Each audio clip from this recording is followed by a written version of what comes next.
Bapak, Mama, saudara-saudari, umat beriman sekalian yang terkasih dalam Kristus Tuhan. Hari ini kita memasuki Minggu Advent kedua. Saya, Romo Martinus Burongmanu, akan membawa renungan untuk sama-sama kita renungkan bersama.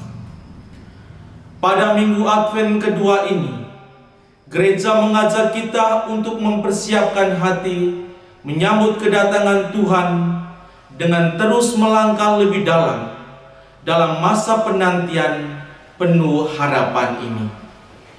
Bila pada pekan pertama kita diajak untuk berjaga-jaga, kini gereja mengajak kita untuk bergerak mengubah diri, menata hati, dan membuka ruang bagi Tuhan yang segera datang.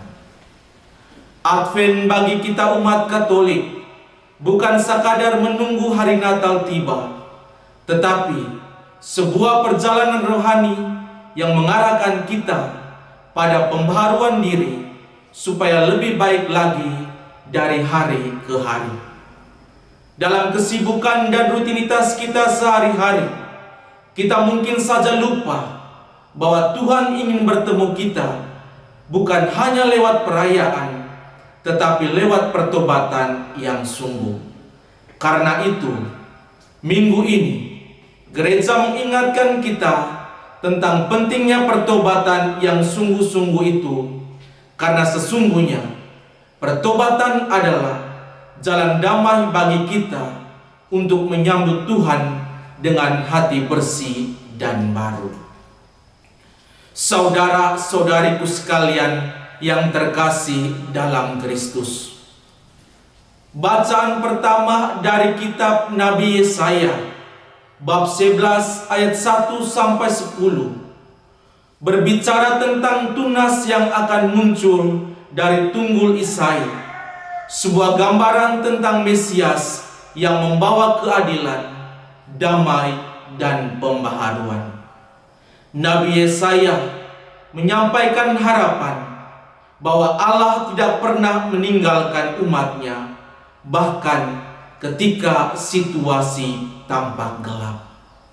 Dalam hidup kita, terkadang kita merasa seperti tunggul, tidak berdaya, atau kehilangan harapan. Namun, sabda Tuhan ini menegaskan bahwa dari keadaan paling kering sekalipun, Allah dapat menumbuhkan sesuatu yang baru. Yesaya juga menggambarkan dunia dipenuhi dengan damai.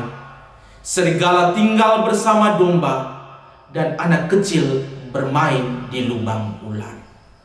Gambaran ini bukan sekedar keindahan simbolis, tetapi juga undangan agar kita membangun kehidupan bersama yang penuh dengan keharmonisan dan kedamaian, baik dalam keluarga kita masing-masing, dalam komunitas, maupun dalam lingkungan masyarakat kita. Di tengah dunia yang dipenuhi konflik ini, fitnah di media sosial, dan ketegangan antar individu, kita dipanggil untuk menjadi pembawa damai. Karena itu, pertobatan sejati berarti kita membiarkan Roh Kudus mengubah cara kita berelasi dengan orang lain.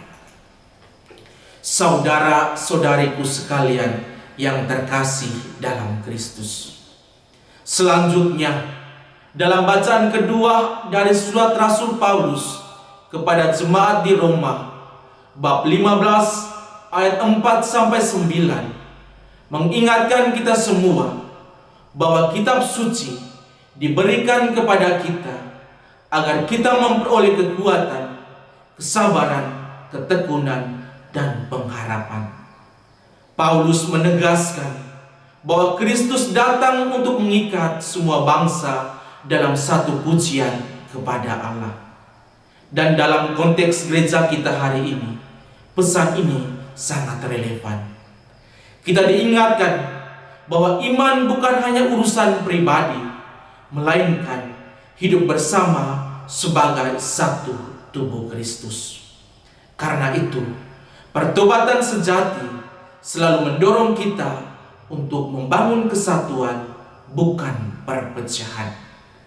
Paulus juga menekankan pentingnya menerima satu sama lain sebagaimana Kristus telah menerima kita. Ini memang tidak mudah, karena manusia pada dasarnya cenderung memilih, menghakimi, atau menjaga jarak dengan yang berbeda. Namun, Kristus mengajarkan kepada kita semua bahwa kasih tanpa batas adalah dasar dari pertobatan sejati. Kita dan umat Katolik sekalian di masa kini diajak untuk membangun sikap saling menghargai, mencintai, dan juga menghormati satu sama lain. Saudara-saudariku sekalian yang terkasih dalam Kristus, lebih lanjut dalam Injil Matius bab 3 ayat 1-12 menampilkan sosok Yohanes Pembaptis yang tegas, keras, dan tidak ragu menyampaikan kebenaran. Ia menyerukan, "Bertobatlah, sebab kerajaan surga sudah dekat." Di sini Yohanes tidak hanya sekedar mengajar orang untuk menyesal di mulut, tetapi mengubah hidupnya secara nyata. Suaranya menggema di padang gurun juga menggema bagi kita hari ini. Apakah kita sungguh sudah siap membuka hati kita bagi Tuhan yang akan datang itu?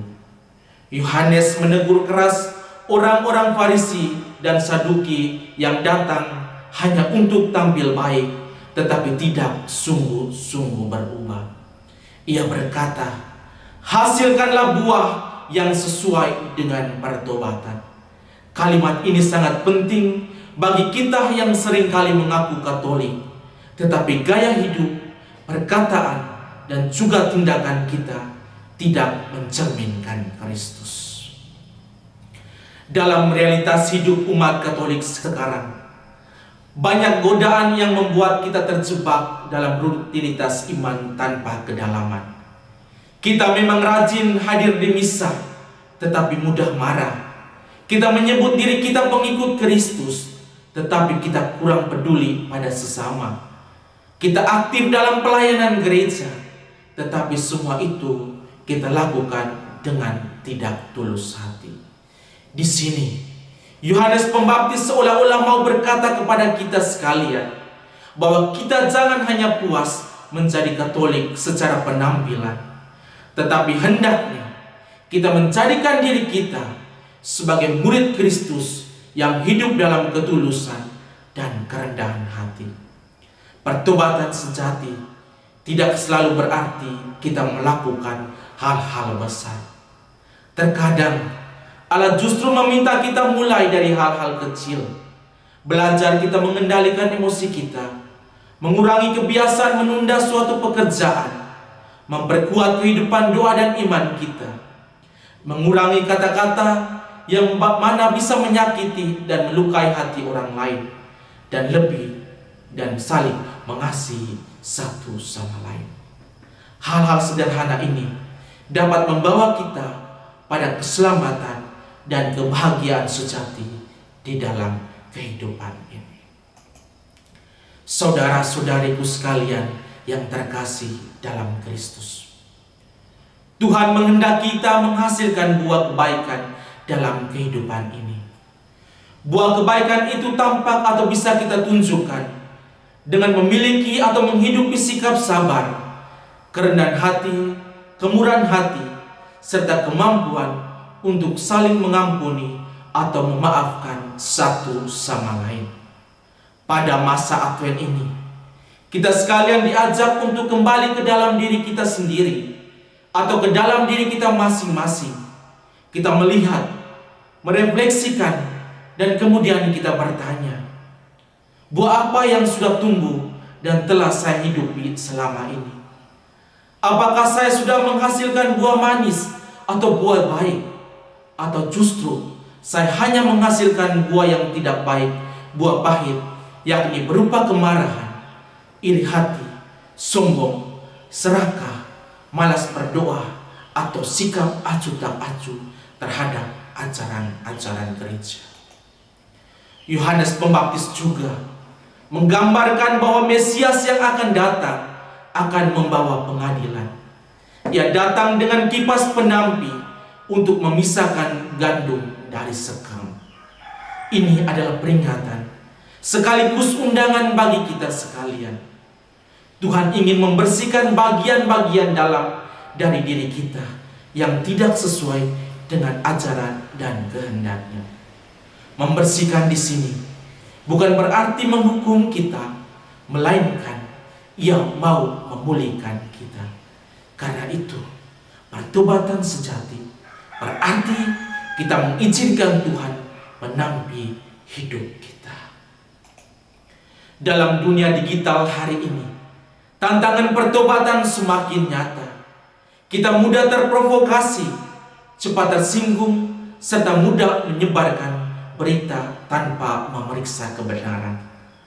Banyak relasi retak karena komentar-komentar kecil di dunia nyata atau di media sosial. Karena itu, masa Advent mengundang kita semua untuk berhenti sejenak, merenung, dan memperbaiki cara kita menggunakan mulut dan teknologi agar lebih mencerminkan Kristus lagi.